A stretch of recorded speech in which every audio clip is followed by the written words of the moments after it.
Hello, everybody out there in YouTube land, and welcome to DC Fans United. So today I'm taking a look at Justice League number 41. So this is the second issue in the Darkseid War story arc. I reviewed issue number 40, so I'll put a link to that in the description box if you missed it. So this issue is crazy. It's really, really good. It's written by Jeff Johns, and Jason Fabok did the penciling, and I believe he did the inks too, and Brad Anderson did the coloring. So this is just a phenomenal issue. Like right out the gate, I'm just going to say it's one of the best, which was a little surprising, but we'll get into why it's so good. You know, a lot of people really despise the New 52. Like anything that came in the New 52, they just do not like. So a lot of people never really gave this series a chance. And going back and looking at it, I think it's really awesome. So, start off, it's a little, just kind of artistic. You don't really know what's going on. It's showing some wine being poured into a glass. And let's see, she sets the wine bottle down. And she's like smelling the wine, like, some good wine. Oh, and then we see who it is. Oh, we don't quite see who it is yet. So this lady comes in. She just comes home, and the person drinking the wine sitting there, she thinks it's her husband. Let's see. I forget exactly what he says. Oh, he asks, "Is your name Marina Black?" And she says, "Whoever you are, take what you want and go." And he asks, "Are you Marina Black again?" And she says, "Please, where's my husband?" And this part's really badass. Pulls out this knife and he's balancing it on his finger. And then, unfortunately, he throws it at her and kills her. And this lady comes out and she says, "Not here, Kanto." So, at first, I thought maybe he was like Steppenwolf, but I guess he's another one of Darkseid's guys. Kanto's an assassin that works for Darkseid. So then one of the Furies comes out, and she's like, "This wasn't the right one." So their deal is they're looking for a woman named Marina. Yeah, Marina Black. So it's the wrong one. Gets his knife back, and then they boom tube out of there. So pretty brutal way to start off. I was actually a little surprised they had a murder right out the gate. So then we catch up with my boy, All-Star, one of my favorite heroes in DC Comics. Can you guess who it is? He's sneaking around Apocalypse, getting through traps. He electrifies the deadly fish so they won't get him, swims past, gets through. He can't be stopped. Who is it? Oh, it's Mr. Miracle. Gosh, look at this art, too. Like, this would make a good poster. Mr. Miracle. Jason Fabok really hit it out of the park on this issue. So, and then he pops out his little light things that he rides on, flies around. I forget what those are called. Let me know in the comments. I'm sure there's a specific term for that. But anyways, he flies across the lava and he gets to this thing. It's a bunch of mother boxes. And it doesn't say exactly what he finds out, but he's like, "That can't be possible. I'm going to need the Justice League." So then we see the Justice League. And it's Wonder Woman talking. And she's like, "When I first met them, I thought they were gods, but they were not. So you'd think we had little in common. An Atlantean, a space cop, a Kryptonian, a billionaire, and me." And there's a little bit about her backstory. So I thought that was kind of cool. There's a part where an art book washes up. So I thought this was really interesting. This thing needs to focus. There we go.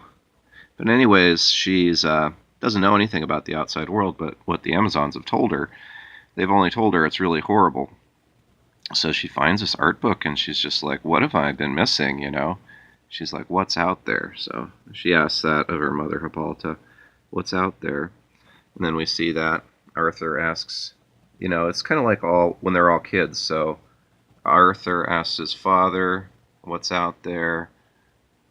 Hal does the same thing there. Asks, "What's out there?" Superman, same thing. Except he says, "Is it out there?" and then Batman says he's out there.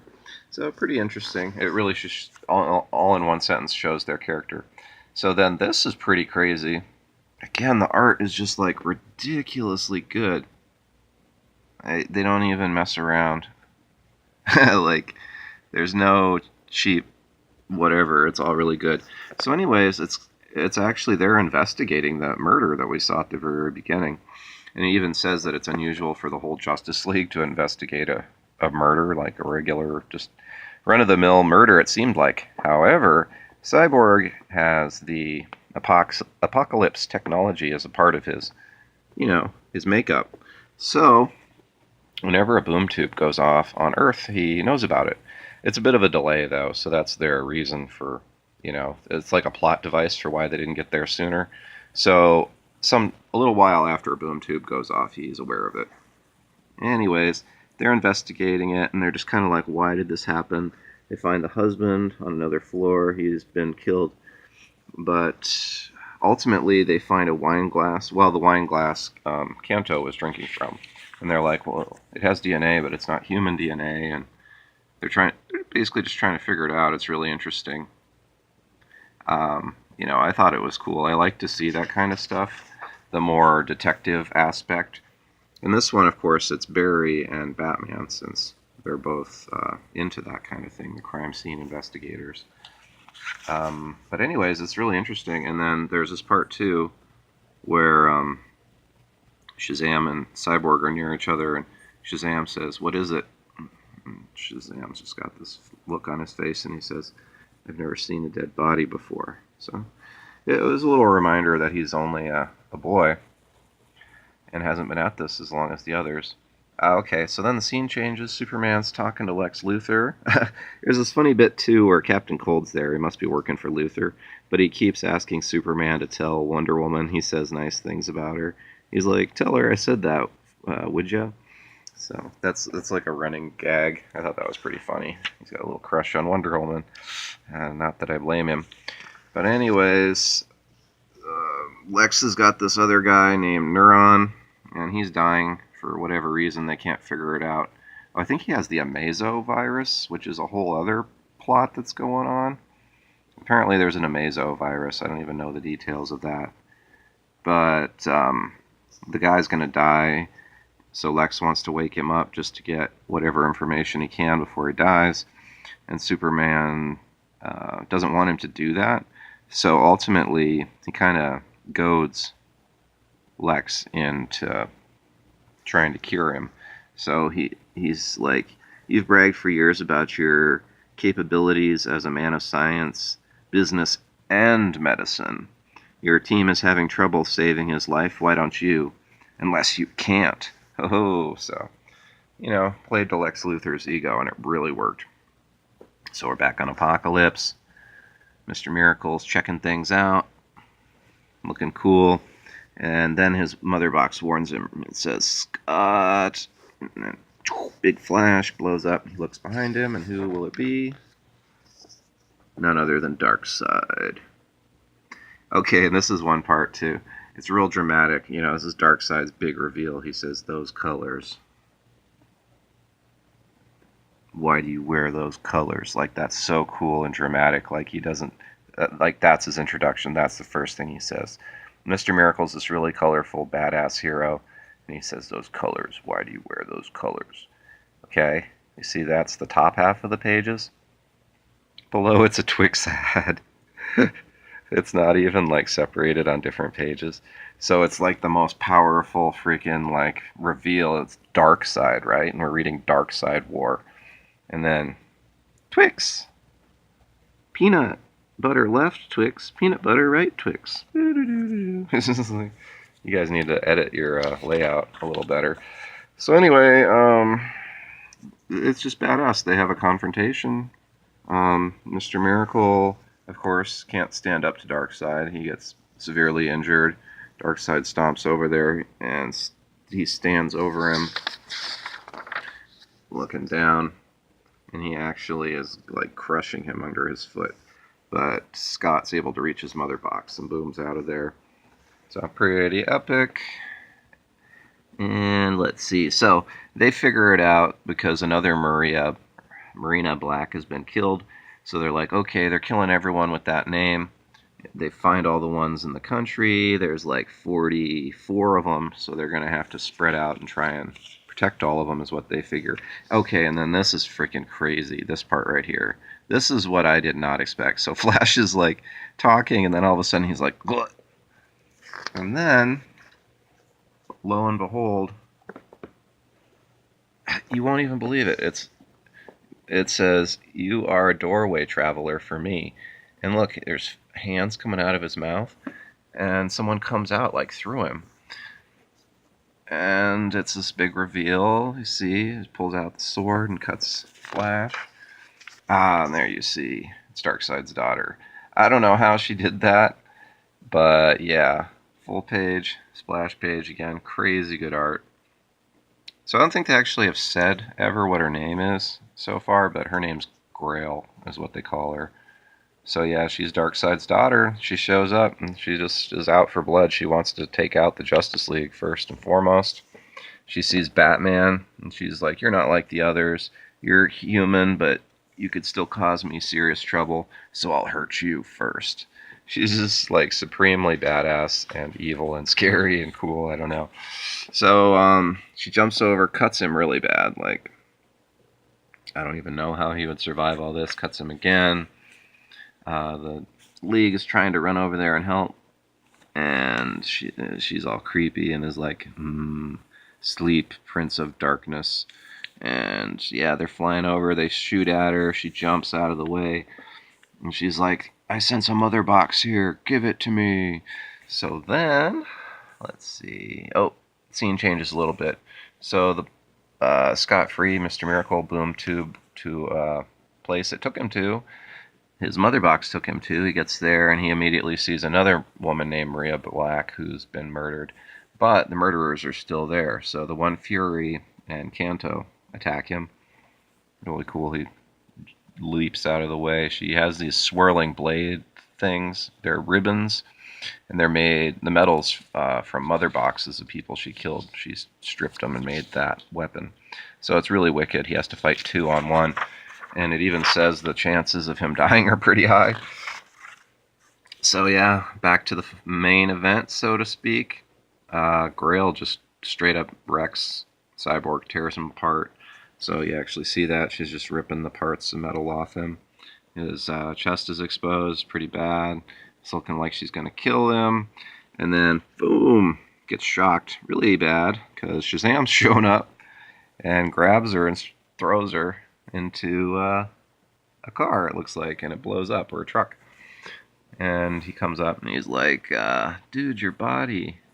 And Cyborg says it's growing back, and he's like, "Growing back? What?" He's like, "I'll explain later, need to reboot." And then Shazam is stabbed through the back by Grail. I don't know. Some of this stuff, it's like, are these guys going to die or what? So she says, "Poor child, I hate ending them young." That's brutal, Shazam. No, my boy. So then Wonder Woman runs up. This art is ridiculous. So good.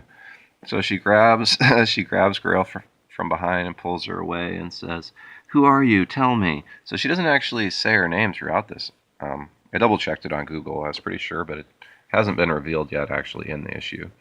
Yeah, Captain Cold's asking for an in with Wonder Woman again. Superman gets word about what's going on. Oh, and Grail, well, yeah, because she's Darkseid's daughter, it makes sense. She has the Omega Beams. We actually saw that in the last issue. Uses them, shoots at Wonder Woman, hits Wonder Woman's, bracelets. She tanks them. But it's really interesting because Grail says that she's an Amazon. She keeps calling Wonder Woman her sister. See Wonder Woman taking the blast there. So what's really interesting there is presumably she would then be the daughter of Darkseid and an Amazon, right? Or maybe a Greek goddess or something. I guess we'll see. Oh yeah, Steve Trevor's in this too. He came with Wonder Woman, and he's near this vehicle that gets blown up. I don't think he dies though. That's him there, and then those guys probably all died, but they're we don't know who they are. They're like special forces that came with him. Okay, and then there's this other crazy part. Lex is gonna go fly over there in his suit that's powered by kryptonite, and Superman's like, "That's a bad idea." Lex shoots him with this laser thing. He's like, "I do what I want. I'm Lex Luthor." But, dun, dun, dun, he gets shot up from behind. And we're like, "What?" So it's Lana Luthor was working for him. She's like just killed him. We don't know why. Well, presumably killed him. We'll see. Shot him up. Let's see. Oh yeah, this part's hardcore too. So the Green Lanterns, Jessica and Hal, are gonna fly in and try and fight Grail, but she's just like, "Your energy is pure will, free will. I can take that and break it." So badass. She's just like tanking the green energy, the Green Lantern energy. This blackness comes up and it says system failure. Hal goes down. Man, she's so powerful. She's fighting the whole league like no problem at all. And then she's like, "I do not require this one though. It's you, Jessica Cruz. You're the tether to another universe. Your ring does it. And the evil power within it will serve me well." So Jessica's ring's corrupted or something. I don't know all the details, but they were talking about that earlier, how it's like not a normal Green Lantern ring. So let's see. Oh yeah, so she releases the evil within her Green Lantern ring, and you see all these like heads, ghosts or goblins, ghouls, whatever they are, they fly out. And she says, "The shadows of those who would stand against him, an army will rise." So this is really cool. Then they show a bunch of members of the crime syndicate that are locked up. So we got Ultraman, and we'll see more. So it's just kind of like the evil is being released now. Oh, yeah. So then there's a big portal. It opens up. You start to see all the, tendrils of darkness go up and open this portal. Wonder Woman's like, "By the gods." Boom. Anti-monitor. It's hard to do it justice on film, on this camera, but really, really, really good. Again, would make a nice poster. So it says, "The Destroyer is here." So yeah, Lex is bleeding out. And Superman's like, "Why? Why'd you do that?" And she basically says, "For Darkseid." So she's been corrupted by Darkseid. That's why she did that. Darkseid didn't want to mess around and have to deal with Lex Luthor. Yeah, Mr. Miracle bails on his fight with those two, takes some other box and gets out, which is wise. So he booms, and he's like, "Mother box." And you see this big bird's going to get him. But a voice says, "Do not harm him, Griff. He is not an enemy." Scott says, "Who are you?" Dun, da, da. "My name is Marina Black, and I have spent decades planning a war to kill Darkseid. Won't you join me?" So there you go. That's why Darkseid's cronies are going around trying to kill a woman named Marina Black. Because of her. Because they want to kill her, not because of her, you know what I mean. So anyways, again, crazy good art. I really like this. So it's going to be interesting. They're introducing new characters, like her and Grail. So pretty cool. I think it's a really good series. I've got a lot of them on floppies. Some will be on digital, but I'm going to keep reviewing them because I like it. So let me know down in the comments what you think of this series if you've read it. And as always, thanks for watching and being a part of DC Fans United.